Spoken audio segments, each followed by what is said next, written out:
Detroit basketball is back. Guys, I just want to start off by saying that Monty Williams was the perfect hire to replace Dwayne Casey. Not only has he not played James Wiseman so far to start the season, which we'll talk about a little later in the video, but he had Jaden Ivey coming off the bench to ignite the bench unit, which really helps them. I mean, me personally, I didn't think starting backcourt of Cade Cunningham and Jaden Ivey would work because they both thrive offensively within the three-point line, whether that be driving to the rim or within the mid-range, which Cade likes to take advantage of so much. When it comes to the three young teams in the East that could legit make a playoff run, that is the Orlando Magic, the Detroit Pistons, and the Charlotte Hornets, I thought whoever was best defensively would be able to take that next step, and this may be the Detroit Pistons. I mean, when you have guys like DUREN and Isaiah Stewart, you have Ausar Thompson, Cade Cunningham, Killian Hayes, and I'm strictly speaking on defense. When it comes to DUREN and Isaiah Stewart, their physical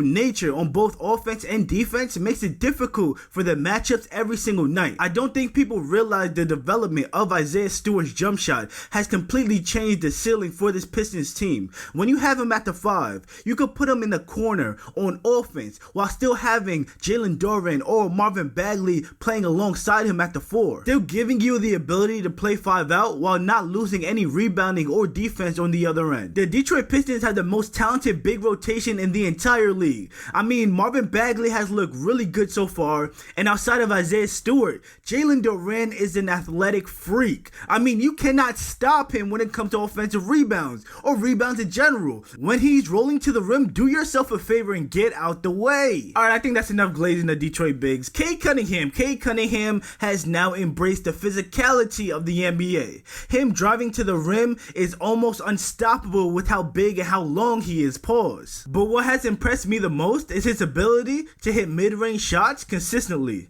I mean, even though we are in the age of analytics, there's a lot of these young guys that's bringing back the mid-range, and I'm not mad at it. His ability to create space with his size is just unfair, and how good he is at finishing through traffic at a high clip, it makes it really hard to guard this guy. And now he is a legit threat from the three-point line. Guys, if you ask me, 2 games into the year, who would be first-time All-Stars? I would say Cade Cunningham and DUREN. Locked. If Detroit finishes as a top 10 defense, which I believe they will, DUREN may end up as your defensive player of the year, ladies and gentlemen. But another Detroit Piston I need to talk about is Ausar Thompson. He is not a rookie. He doesn't play like it at least. There's a reason that he's starting despite all the talent on this Pistons team. In the first game of the year, he has 5 blocks against the Miami Heat, the team that was just in the NBA Finals. He is 6'7". The rebounding is there and the defense is there. He's also a very willing passer. This guy is phenomenal. Thompson got an all-defensive first team in his near future.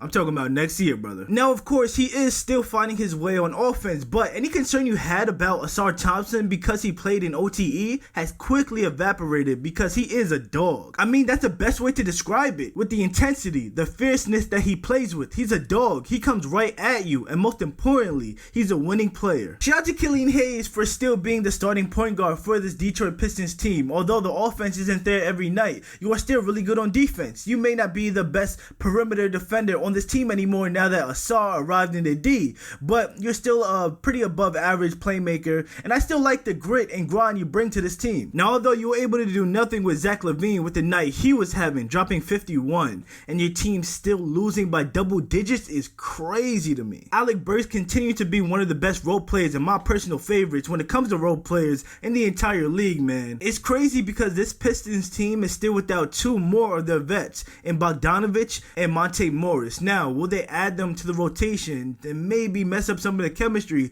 that these young guys have already? Or will they move on from them and bring in some more young talent? That's my biggest question for this Pistons team going forward. Now, when it comes to making trades, guys, James Wiseman has not played a single minute for this Pistons squad yet. Is there a reason why Marcus Sasser and Stanley Umek could get spot minutes in garbage time, but James Wiseman can't touch the floor? I think there's more to what we're seeing, to be honest. Perhaps they don't want to disrupt their big rotation or give James Wiseman the wrong idea that he actually has a role with this team. For definitely look for Wiseman to be moved sooner than later. Maybe the Milwaukee Bucks could take a chance on him, perhaps the Suns, the Pelicans maybe. Hey, maybe even Pop could turn him into a good role player. At this point, I'm curious to see how James Wiseman's career develops. Me personally, I still got faith in Wiseman. I still got the Wiseman stock locked and loaded.